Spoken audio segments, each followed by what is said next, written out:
Gerald Gran and this is Amy Aguilar. Hi.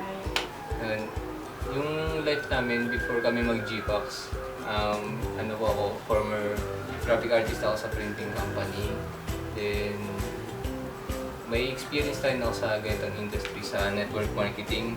So, I've been in network marketing since 2011. Pero ano siya, on and off din. Ayun, sumali kami dito sa GPAX nung in-invite kami ni Sir Ed kasi nagkasama na rin kami dun sa dating company.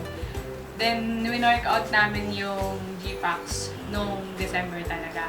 Kasi nung nag-join kami ng August, medyo mahirap. Mahirap talaga siyang ibenta pag mano-mano, lalo na kung yung mga nasa market mo is sobrang warm, parang ang ano sa'yo, hindi yan effective, parang bakit kami bibili niyan. So that time, nung winork out namin siya ng December, okay naman, nakakabenta na kami. Then nung December, nung January to February, ayun, naghahabol na kami ng ranking.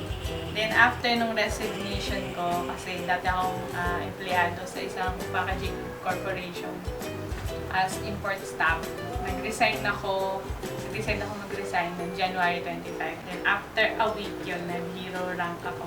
Then meron akong palawal incentive. So nakakatuwa. So yung highest income namin, yung pinaka-unang week namin dito, na maganda talaga yung nakuha namin income, is 25. Sunod na week is 27.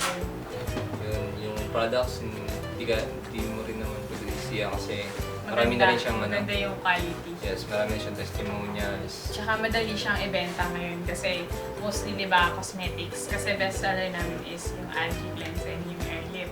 So yung Air Lip kasi, never mawawala sa industry yung cosmetics. So lahat ng girls, mas mabilis mabenta sa kanila yun kasi nga may sila sa makeup.